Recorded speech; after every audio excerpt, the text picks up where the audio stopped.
Back in late February 2026, a conflict just exploded onto the scene, one that completely reshaped the strategic map of West Asia.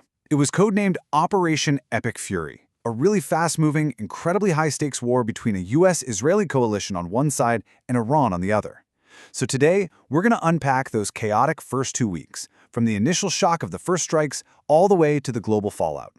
And to really wrap your head around the sheer scale of this thing, you have to start with this number, $5.6 billion. Now, get this. According to a congressional report, that was the estimated cost of just the American munitions used in the first 48 hours. That one figure tells you pretty much everything you need to know about the intensity of the war that was about to break loose. So, how did this all kick off? What was the spark that lit this massive fire? Well, the opening moments of the war were just, boom, swift, decisive, and designed for pure shock and awe. So, picture this. It's the morning of February 28, 2026. The United States and Israel launch what they officially called a preemptive war. The idea, they said, was to remove existential threats, basically taking aim at Iran's missile, drone, and of course, its nuclear capabilities before they could become an even bigger problem. In that opening salvo, it was a gut punch, a real shock to the system.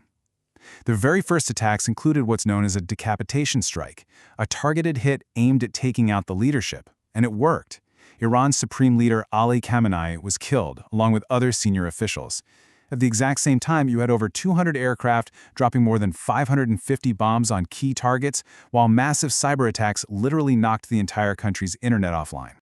And if you want to understand the mindset of the coalition at that moment, this quote from Israeli Defense Minister Israel Katz says it all. He made it crystal clear this was not going to be some short, limited fight. No, the commitment was totally open-ended. The plan was to keep going until every single objective was met, no matter how long that took. Okay, so the fuse is lit. In those first couple of weeks, we saw this rapid-fire escalation of strikes and counterstrikes that just pulled the whole region right into the fight. This timeline gives you a really good bird's-eye view of how fast things moved. On day one, you have the U.S. Israeli strikes, and Iran almost immediately hits back with its own campaign, which they called Truth Promise 4. It didn't take long for the conflict to claim American lives, and then it spread to the sea, to the supercritical Strait of Hormuz. By March 11th, Israeli intelligence was already claiming they had wiped out a huge chunk of Iran's missile capability. Okay, so just how effective was this initial blitz? For a more detailed look, we can actually turn to some data that was compiled by the Jewish Institute for National Security of America, or JINSA. They were tracking the military operations really closely. And wow, this chart right here, it tells a huge story. On day one, Iran launched over 400 missile waves in response. But just look at the trend. 12 days later, by March 11th, that number had completely cratered to only 20. We're talking about a 94% drop. That's a massive indicator of how effectively that U.S.-Israeli campaign was just crippling Iran's ability to fight back. But, numbers on a chart are one thing. What was the coalition actually trying to achieve here? To really get what this whole conflict is about, you have to understand the official goals. So, the Trump administration came out and laid out 4 really clear, really ambitious military goals. And these goals went way beyond just hitting the nuclear program. They were aiming to dismantle Iran's entire ability to project power, from its missiles and its navy all the way to its powerful network of proxy groups across the region.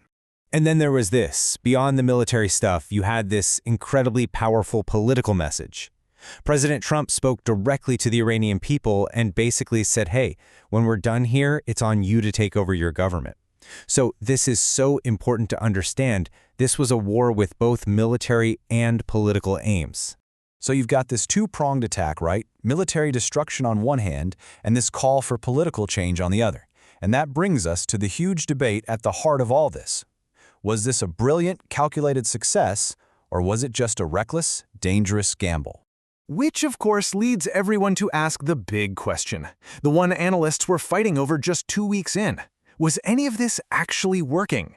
And pretty much right away, 2 completely different stories started to form. On one side, you had people who saw a major strategic success. They argued this was a methodical campaign that was successfully dismantling Iran's power and cutting off its proxies. But on the other side, critics saw a super high-risk gamble. They were pointing to history, saying, hey, forced regime change usually just leads to chaos. And they highlighted that there was no clear plan for what would happen after the war. And maybe most importantly, they noted that this all happened even as some reports suggested diplomatic talks had actually been making progress. So, for those who saw it as a strategic success, you have this perspective from Mohanad Saloom over at Al Jazeera. He basically said, look, this isn't just random bombing. He argued it was a very deliberate campaign to systematically destroy Iran's defense industry so it could never rebuild its arsenal. But then you have the other side of the coin.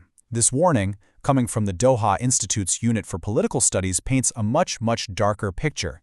Their analysis is a stark reminder that if you don't have an organized alternative ready to take over, aiming for regime change can simply unleash chaos, civil war, or even both. It's a concern deeply rooted in the history of other conflicts. Look, debating the strategy is one thing, but the immediate fallout, the real-world consequences, those were undeniable. Let's talk about the global fallout, from the heartbreaking human costs to the massive economic shockwaves. In this table, this really brings the human toll into sharp focus, and it's tough to look at. We see casualties not just in Iran, but spreading all across the region, affecting U.S. forces, Israel, the UAE, Kuwait, and Lebanon. These numbers are just a somber, sobering reminder of the very real cost of this war in just its first 2 weeks. Then there's the economic hit, which was just immediate and massive. Iran laid mines in the Strait of Hormuz. That's a critical artery for global shipping and oil, and that effectively shut it down. That single move sent huge shockwaves through the oil market, forcing the largest ever release of 400 million barrels from the world's strategic reserves just to try and keep prices stable. And, a conflict like this was never going to stay contained, right? Iran's allies in the region responded almost instantly. Hezbollah and Hamas declared their full support, but then militias in Iraq took it a step further, declaring American forces in their country to be legitimate targets. It was a clear sign the war was getting wider and a lot more dangerous. And all of this leaves us with the million-dollar question, doesn't it? Those first 2 weeks of Operation Epic Fury definitely succeeded in degrading Iran's conventional military power. But the much bigger uncertainty, the thing nobody knew the answer to, is what comes next. What kind of government, and maybe more importantly, what new kind of threat will eventually rise from the ashes of this war?